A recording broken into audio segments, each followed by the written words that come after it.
Bismillahirrahmanirrahim. Assalamualaikum warahmatullahi wabarakatuh. Kabar teman-teman dan rekan-rekan mahasiswa semuanya. Semoga selalu sehat dan selalu dilindungi Allah Subhanahu wa taala. Welcome back to my channel Kelas Mr. Iman. Jumpa lagi dengan saya Iman di channel Kelas Mr. Iman. Kali ini kita akan melanjutkan seri ke-12 ya, episode ke-12 terkait dengan pengantar manajemen. Nah, hari ini kita akan bahas terkait desentralisasi dan sentralisasi ya teman-teman semuanya. Baik, sebelumnya saya disclaimer dulu teman-teman bahwa saya bukan merupakan dosen manajemen, tapi presentasi ini saya buat videonya, mudah-mudahan bisa membantu teman-teman yang mengambil mata kuliah pengantar manajemen. Mudah-mudahan ini bisa membantu teman-teman dalam belajar dan kita sama-sama belajar bersama, istilahnya seperti itu. Baik teman-teman dari rekan mahasiswa semuanya. Nah, terkait dengan sentralisasi dan sentralisasi, nah kita bahas dulu ya pelan-pelan. Nah, desentralisasi itu apa sih sebenarnya ya? Desentralisasi itu biasanya delegasi kekuasaan atau pemindahan kekuasaan atau pendelegasian pemberian kekuasaan. Kemarin kita sudah bahas terkait dengan delegasi ya di episode ke-11. Jadi delegasi itu, desentralisasi itu delegasi atau pemberian kekuasaan wewenang dari tingkat yang lebih tinggi ke tingkat yang rendah dari organisasi, seringkali tercapai dengan membuat unit organisasi kecil buat diri sendiri. Nah, seperti juga negara kita itu sudah desentralisasi ya, sudah ada otonomi daerah di Indonesia. Di Indonesia pakai desentralisasi atau otonomi daerah. Nah, contoh untuk di kasus manajemen atau di perusahaan, contohnya eksekutif AT&T melakukan desentralisasi pembuatan keputusan di divisi AT&T Universal Card Service guna menghadapi persaingan ketat dalam pasar kartu kredit. Jadi eksekutif AT&T ini memberikan pendelegasian kekuasaan kepada divisi AT&T Universal Card untuk menghadapi persaingan ya. Jadi mereka bisa membuat keputusan sendiri gitu ya. Oke, kita lanjutkan. Keuntungan delegasi tadi yang pendelegasian itu ya tadi ya. Yang pertama, manajer akan terbebas untuk berfungsi dan aktivitas maksimal untuk organisasi. Jadi manajer setiap unit tugas yang diberikan desentralisasi itu terbebas untuk berfungsi dan beraktivitas maksimal ya. Kemudian menyebabkan karyawan menerima tanggung jawab dan memperhatikan cara menilai. Jadi tanggung jawab besar kepada karyawan untuk melakukan tindakan yang kira-kira bisa mencapai tujuan perusahaan yang lebih baik. Kemudian memperbaiki citra rasa percaya diri ya. Dan kemauan untuk memiliki inisiatif bagi para pihak yang sudah diberikan desentralisasi ini gitu ya, delegasian tugas kewenangan gitu ya. Kemudian untuk lebih baik sekaligus mempercepat pembuatan keputusan. Sehingga ketika sudah desentralisasi di proses manajemen atau di organisasi, maka pembuatan keputusan bisa lebih cepat gitu ya. Nah, untuk hambatan apa kira-kira? Nah, biasanya rasa tidak tentram dan bingung mengenai siapa yang akhirnya bertanggung jawab untuk tugas spesifik, manajer atau karyawan. Jadi biasanya ketika pendelegasian sudah diberikan, biasanya ada tidak tenang karena ngeri nih, kekhawatiran. Nanti kalau misalnya kesalahan yang bertanggung jawab siapa gitu ya. Kemudian beberapa orang manajer terlalu kacau atau tidak fleksibel untuk mendelegasikan pekerjaan secara efektif. Nah, dan biasanya juga para manajer ini agak sulit atau tidak baik dalam atau ya tidak punya kemampuan yang baik dalam mendelegasikan pekerjaan secara efektif gitu ya. Kemudian masuk ke sentralisasi ya. Nah, sentralisasi apa itu sentralisasi? Delegasi wewenang dan tanggung jawab cukup besar dengan kedudukan tetap berada di puncak hierarki. Ini biasanya kalau di suatu negara itu biasanya negara otoriter gitu ya. Sentralisasi, terpusat semuanya sentralisasi gitu ya. Jadi tidak ada tanggung jawab yang kepada pendelegasian kepada bawahan kalau ada organisasi ya, semuanya pada tetap di top manajer atau puncak pimpinan gitu ya. Contoh misalnya Nobuhiko Kawatoto, presiden Honda Motor Company, bertindak atas pemikiran mengenai prospek penjualan untuk Honda Accord yang paling laris dengan mengambil kesan langsung dalam mengelola divisi mobil Honda. Jadi langsung presiden Honda yang langsung bertanggung jawab atau bertindak terhadap putusan-putusan yang dilakukan divisi-divisi dalam setiap perusahaan atau di dalam organisasinya. Jadi seperti itu untuk sentralisasi. Kira-kira kelebihan dari sentralisasi, yang ternyata ada kelebihan-kelebihan juga ya dalam sentralisasi.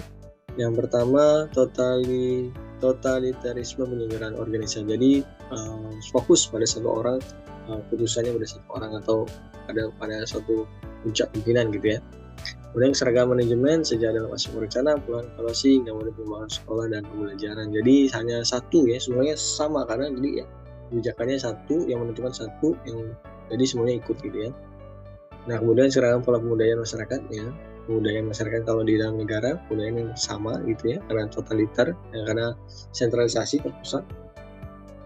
Kemudian organisasinya lebih ramping dan efisien karena seluruh organisasi terpusat sehingga mengambil urusan lebih mudah. Jadi tidak perlu banyak divisi, tidak perlu banyak anggaran karena putusannya hanya dari cepat putusan dari atas satu pihak saja, terpusat ya.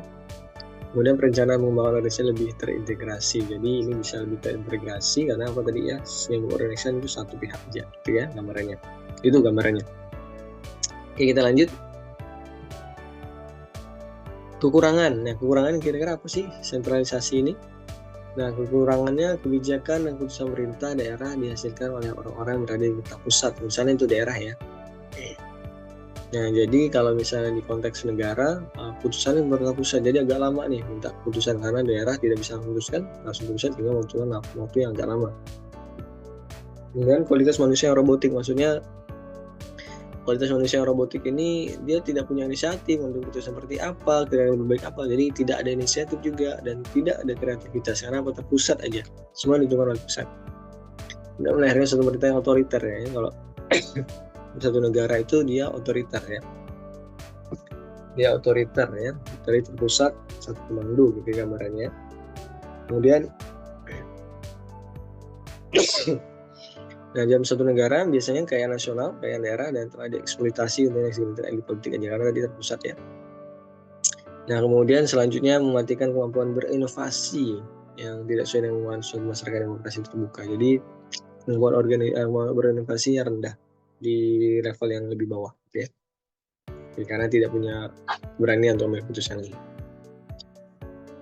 Nah gitu ya, kalau dalam suatu pemerintahan, desentralisasi adalah penyerahan urusan pemerintah dari pusat kepada daerah, lebih wewenang pada pemerintah daerah semata-mata untuk mencapai sumber efisien. Tadi lebih cepat memiliki keputusan, lebih cepat dalam pelaksanaannya. Lima wewenang tersebut menghasilkan otonomi. Otonomi itu sendiri adalah kebebasan masyarakat yang tinggal di daerah itu sendiri untuk mengatur dan mengurus kepentingan sendiri. Jadi ada otonomi daerah ya. Jadi seperti kita ketahui bahwa setiap di negara wilayah di Indonesia provinsinya punya otonomi daerah, mengatur, bisa mengatur dalam hal-hal tertentu yang bisa diatur oleh masing-masing di daerahnya masing-masing. Nah kira-kira desentralisasi ini apa sih keuntungannya? Nah, suatu organisasi merupakan pendelegasian wewenang dan memperingan pemerintah pusat. Jadi pemerintah pusat lebih ringan kerjanya karena sudah dikelola oleh pemerintah daerah ya. Kemudian mengurangi bertumpuknya pekerjaan di pusat ya. Bayangkan kalau semuanya harus di pusat, bertumpuk banget kerjaan di sana ya. Kemudian pemerintah daerah tidak perlu menunggu instruksi dari pusat untuk menuntaskan masalah. Jadi pemerintah daerah sendiri, kalau daerahnya, pimpinan daerahnya bisa memiliki keputusan dalam satu masalah yang dihadapi daerahnya ya. Kemudian hubungan antara pemerintah pusat dengan daerah dapat meningkatkan daerah kerja. Jadi daerah, karena di daerah bisa menentukan sendiri, melakukan sendiri, jadi bergairah gitu ya, jadi semangat gitu ya. Nah efisiensi dalam segala hal ya otomatis ya, jadi tidak butuh menunggu lama, tidak menunggu biaya yang besar sebenarnya. Kemudian mengurangi birokrasi ya, karena bisa dilaksanakan, tidak perlu lapor ini, kementerian ini dan itu. Jadi cepat di daerah saja. Kalau ini kelebihannya ya. Kalau kurangannya apa kira-kira? Nah, cuma memang ketika terjadi desentralisasi ini, struktur organisasi terlalu gemuk, jadi terlalu besar ya, sehingga menambah kompleks ya, dan bisa mengakibatkan lemahnya koordinasi karena tadi ya semua bisa ambil keputusan, jadi lemah koordinasi gitu ya. Nah keseimbangan sesuai antara macam-macam kepentingan daerah mudah terganggu tadi ya, agak karena mungkin desentralisasi, setiap ada mengambil keputusan masing-masing, jadi sesuai, mungkin ada yang tidak sesuai dan tidak seimbang ya. Nah desentralisasi terutama mendorong timbulnya paham kedaerahan, jadi masing-masing daerah mungkin ya kecenderungan nanti bisa menimbulkan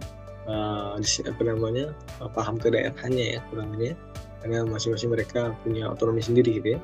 Kemudian putusan diambil memerlukan waktu yang lama karena biasanya terlalu banyak berunding. Nah biasanya karena ini tadi sebenarnya mau efektif lebih cepat ya, tapi karena ini daerah juga banyak kepalanya, banyak orangnya, banyak diskusinya, jadi biasanya juga bisa lama. Karena kalau misalnya pusat, kalau satu putusan biasanya untuk berlaku untuk seluruh wilayah gitu ya.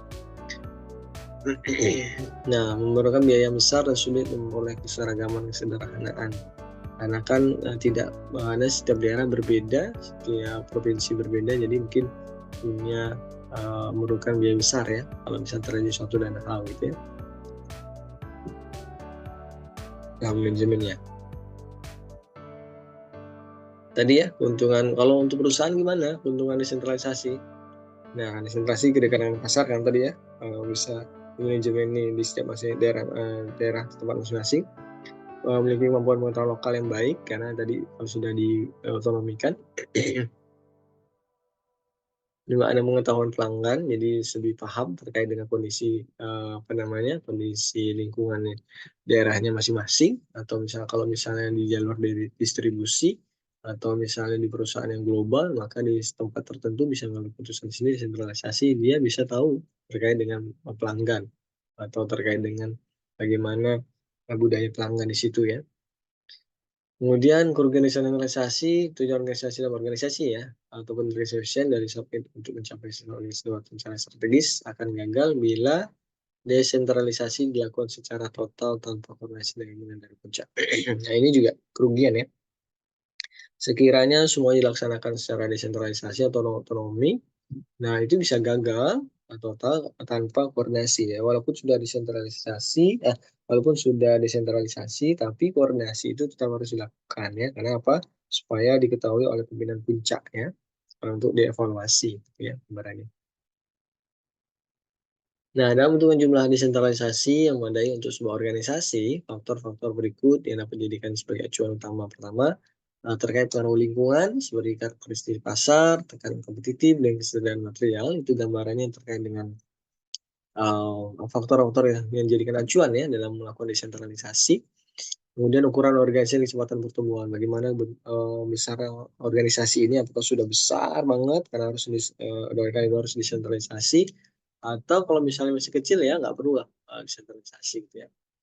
Kemudian karakteristik lain organisasi seperti biaya suatu keputusan, manajemen puncak, budaya organisasi, dan belajar tingkat bawah. Jadi ini gambarnya terkait dengan faktor-faktor yang sebagai acuan dalam menentukan jumlah pelaksanaan desentralisasi yang ada. Gitu ya. Oke, baik. Mungkin itu teman-teman dan rekan-rekan mahasiswa semuanya, rekan-rekan dan teman-teman semuanya. Semoga yang sedikit ini bisa bermanfaat untuk kita saling belajar dan bersama-sama belajar. Nah, demikian.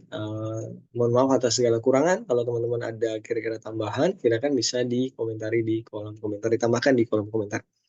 Baik, terima kasih atas segala perhatian. Mohon maaf atas segala kurangan. Insya Allah banyak umur, sehat badan. Kita jumpa lagi di episode berikutnya di materi-materi yang lainnya. Baik, terima kasih. Saya Heri. Assalamualaikum warahmatullahi wabarakatuh. See you.